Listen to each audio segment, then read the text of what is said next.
No, that's good. A little higher. A little too high, I did. Okay. Yeah, you're good there. Okay. Get your Suzuki book there, and where is your shoulder rest? Refresh my memory. What piece are we playing? I think the last we left that was the short fast or fast short. Perpetual motion. And more? It might have been something else after Gotcha. that. Allegretto? Yeah. All right. Well, I can't wait to hear some Allegretto.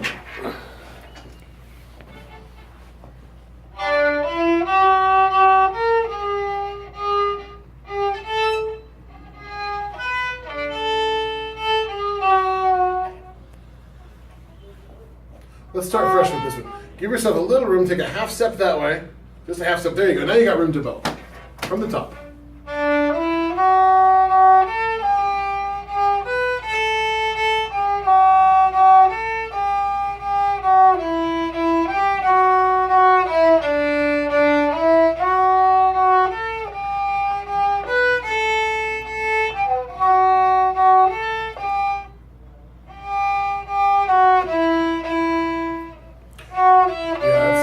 Second line, it ends differently than the first line.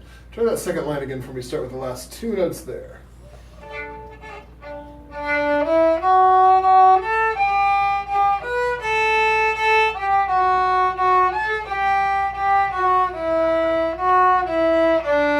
Nice job. Keep going.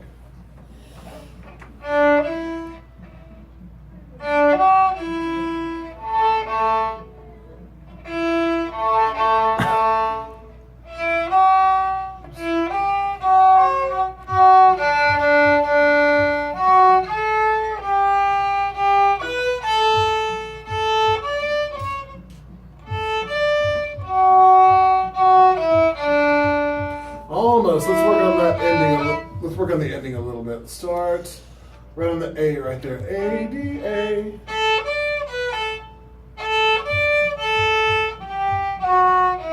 Now I'm going to go back and catch some of the stuff at the beginning of the second line. Slowly, let's go together right there. Last two notes of the second line. We're ready, set, play.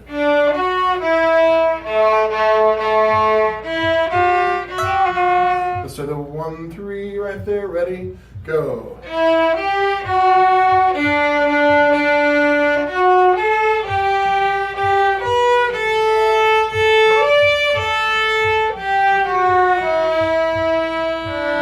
do you remember what that thing is called?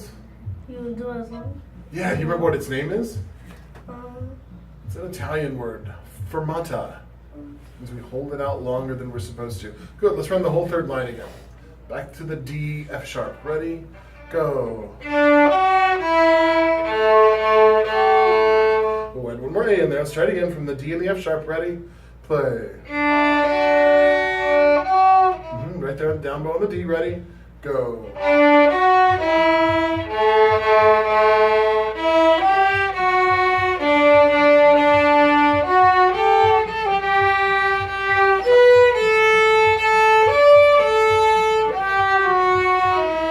Retake your bow, so that we're down bow.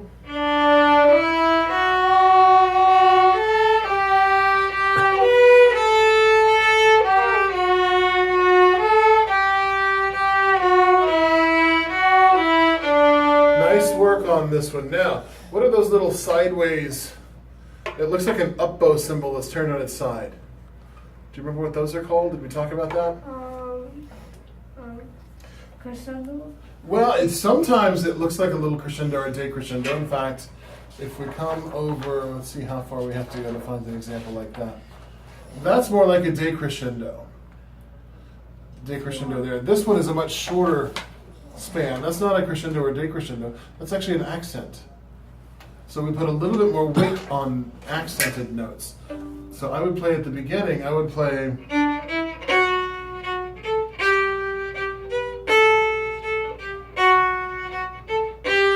Here I'm putting more emphasis on the accent notes. Let's try it. We have to use a faster bow stroke with a little more arm weight. Ready? Go.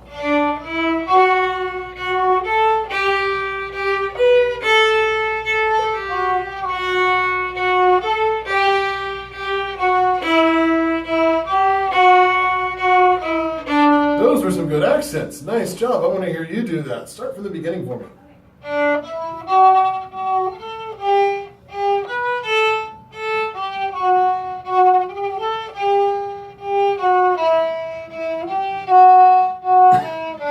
Now, did we change your bow hold? Yeah. Good. Okay. I was making sure we had it the right way. I thought earlier you had it like that. That's exactly what I'm looking for. Good. Good, good.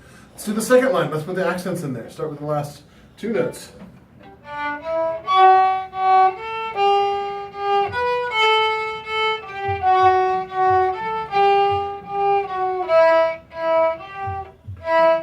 That's different in the second line. Start on the 2, 4, 3.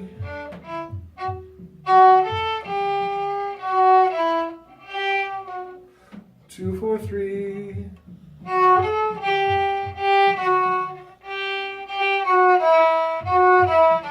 Let's do that second line together again from the last two notes there. Ready? Play.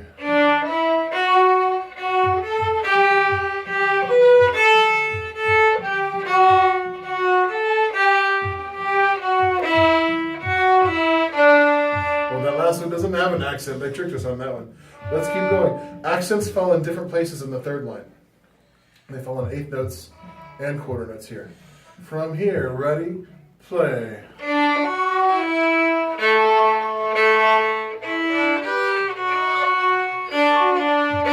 Let's do that again from there. 2, 3.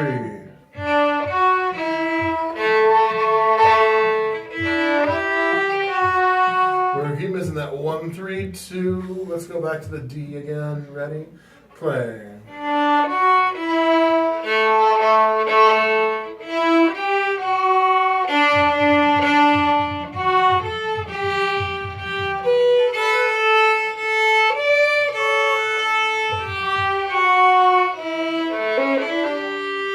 Keep going.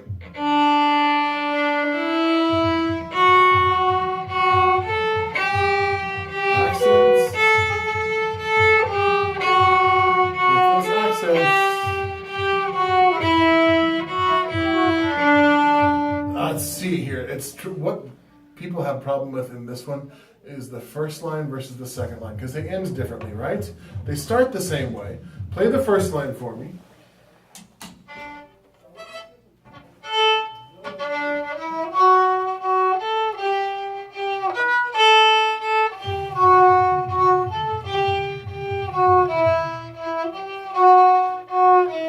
That was exactly what I'm looking for. Now play the second line. Pay close attention to the ending.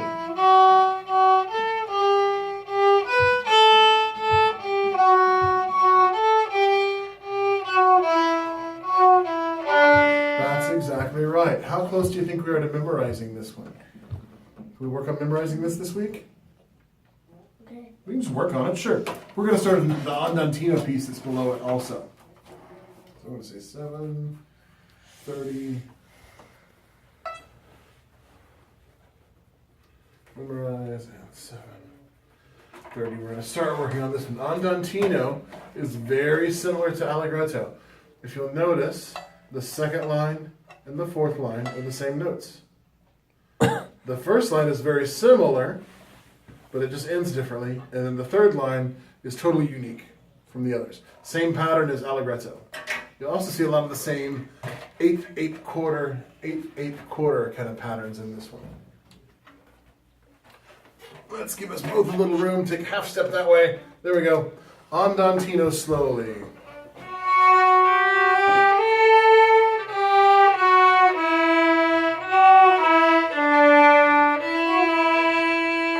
That was good. Something. Have you got a flyer? A loose one? No. Or just a piece of fuzz or something? From the top.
So we take a dramatic pause and then we keep going. What did you think of that one? Was it easier than the allegretto? Yeah. I think it is easier than the allegretto too, and I think part of the reason is you spent all this time working on that one, and because this one's so similar, it translates really easy. So, you won't have too much trouble knocking both of these out, I'm pretty sure. I do want to do some of the finger exercises that are over on page 34 here also. Let's start out slowly. The 8th note one is...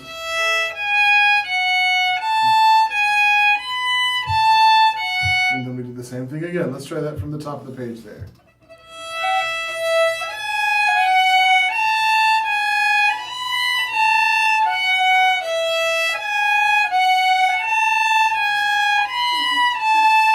Now, was that in tune, flat, or sharp, do you think? Sharp. It's a little sharp, you're right. Back it up just a little bit. Let's try that again. Ready? Go.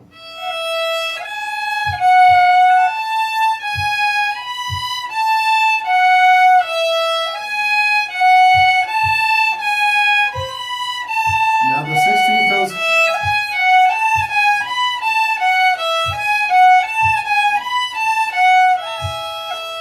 Same thing. Did you try that on the A string for me? 8th notes first.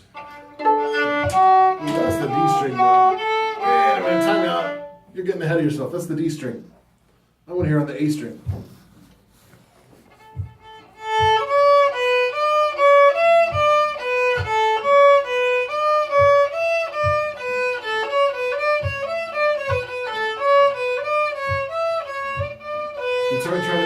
Slow down, try the 8th notes again, and keep your hand back. We're playing a little sharp.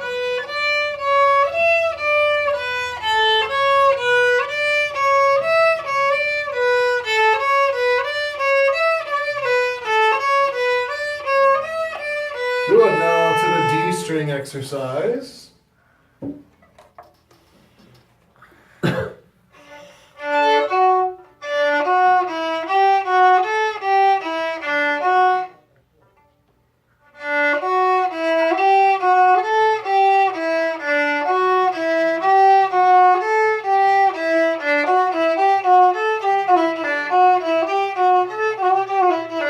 Let's see if we can clean that one up a little bit. Try that one again. 8th notes on the D string.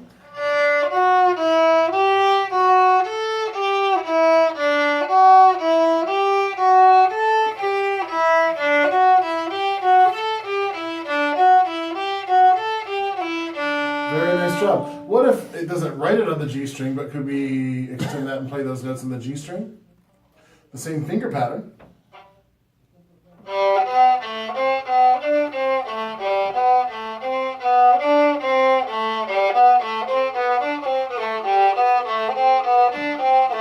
Good. Sometimes we're a little inconsistent with our beat. Let's get a metronome.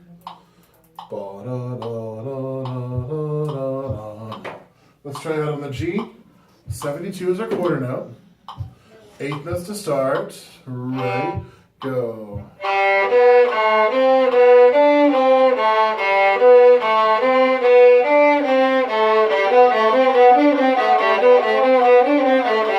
Ooh, that's tricky to go that fast. Let's slow it down a little bit. 8th notes again. G, ready, go.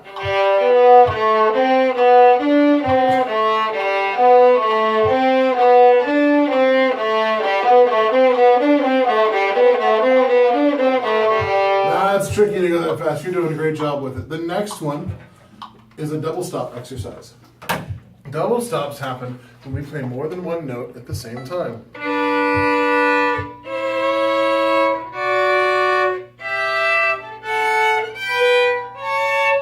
So those are double stops. To start with, do this with me. Open D, half notes. Then A. Then both strings.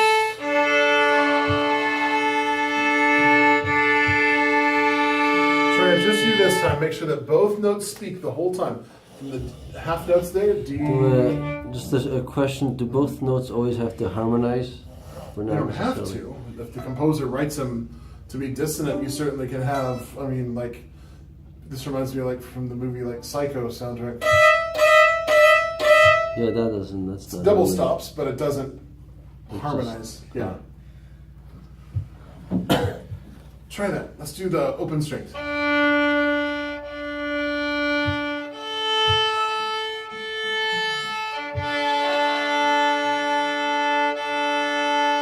Good. Now we're going to try the next exercise. Try it with me.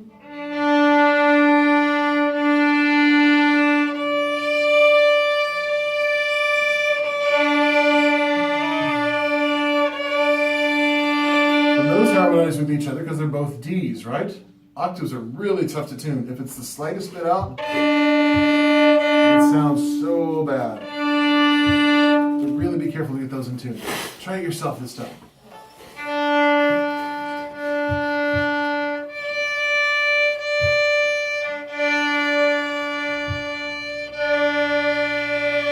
Nice job. Let's try the next one. Is nothing but a D major scale. And then we get to do arpeggio series. Let's do the D major scale together. Really slowly, half notes. Ready?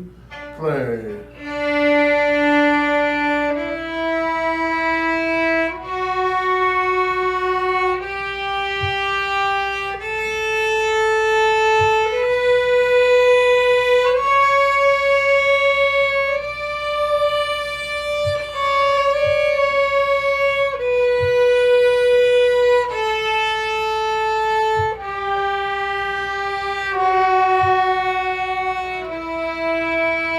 Now let's do the A arpeggio series right there.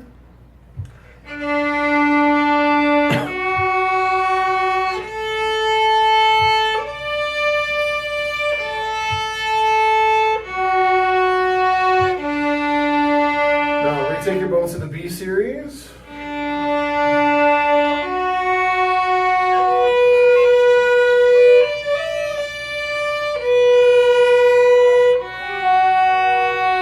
Retake and do the C series.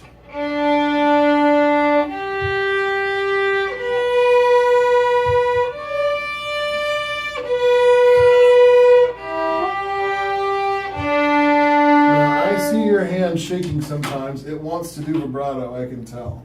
So there's an exercise we can do that helps start with vibrato. We don't need the bow for it though. Set the bow down on the stand. Just set your bow down. Just set it down up there. Now, I want you to move your thumb to right there. Okay? Good. And then our palm, the bottom part of our palm should rest against the instrument there. A little higher up. A little higher up. That's what I'm looking for. Now, all four fingers, I want to curve and rest in between the A string and the D string. Over a string. Now, I want to just tap those strings. Just tap them. Good. Keep tapping. Keep going. Now, right now it looks like your fingers are doing most of the work. I want to see if we can do more of a hand tap like that. Looking good. Keep going. Keep tapping. Keep tapping the whole hand. See if we can lift further back and then tap. We're going to tap, come back. We're going to tap really fast, almost like a snake is striking. Slower. Watch my hand here. See how far back I'm coming? Tap and rebound really fast like a basketball. What's about the thumb? Does that also get The loose? thumb should just stay as the pivot point. Stay down. It should just stay as the pivot point. Oh. I bet you can go further back. Open it up more. I bet you can open up more, even coming back like that. Keep the thumb as the pivot point. Then strike the strings faster. Let's do it with a metronome. Every tick, we're going to hit the strings. Every tick. 1, 2, 3, 4. 1, 2, 3, 4. All the way back.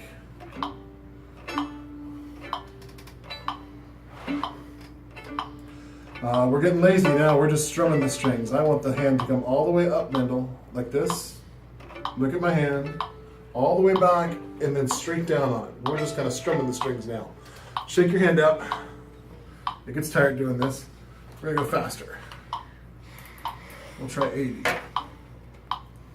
So open the hand up Put the thumb in its pivot point, set up a little higher. Yeah, There. come out. Yeah, this part of our hand should be on the ribs of the instrument right there. 1, 2, ready, go. Tap, tap, tap, tap, tap, tap, tap, tap. Keep going.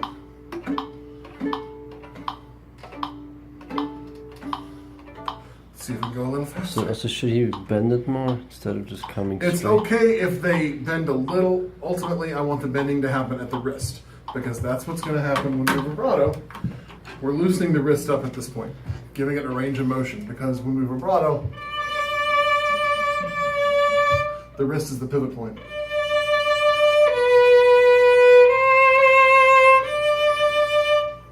So that's why we're doing that. Let's go a little faster. We'll go to 96. So, put your thumb in place. It's pivot point. See how this part of my hand, that sits in the ribs there. Open up, and we're going to tap on the beat. 1, 2, ready, go. Tap, tap, tap, tap, tap, tap, tap. Keep going. One more, a little faster. Let's do 112. Wait, set your hand in the pivot point. Set your hand a little higher. That looks good. Ready, set, go. Tap. 2, 2, 3, 4. More wrist bending. The fingers are bending too much. Good. I don't want you to practice this a lot by any means. I mean, I would rather than practicing his music. Yeah. But this is a good little exercise to do 2-3 minutes a day. Okay? Oh, no, that's all. Just that's tapping easy. the instrument is all. We can do that. We can add that to our practice regimen, right? Yes? Maybe? Some feedback would be good? Yes, you can do that? Yeah, you can do that. Yes, man. okay, thank you. Thank you. Let's run our last piece. What do you say? Let's run our last piece here. Andantino. What is this faster or slower? Is what faster or slower? Uh, Poco rit means slower, but that symbol means softer. It doesn't have anything to do with speed. From the beginning. Ready? From the F sharp though. Ready, go.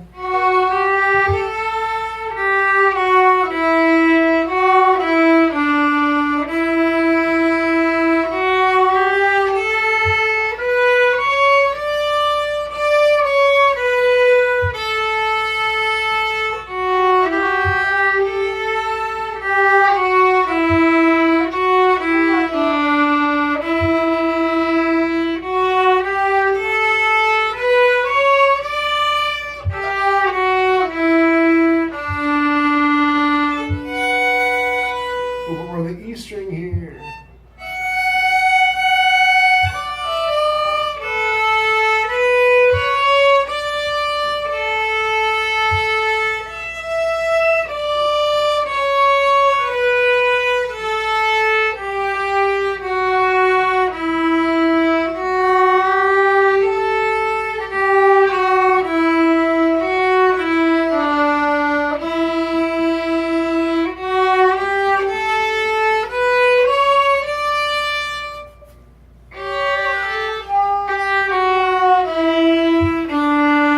Excellent job reading that. If you can go ahead and memorize that one too, that'd be awesome too. The sooner we can move on to the next piece, okay? You can back up.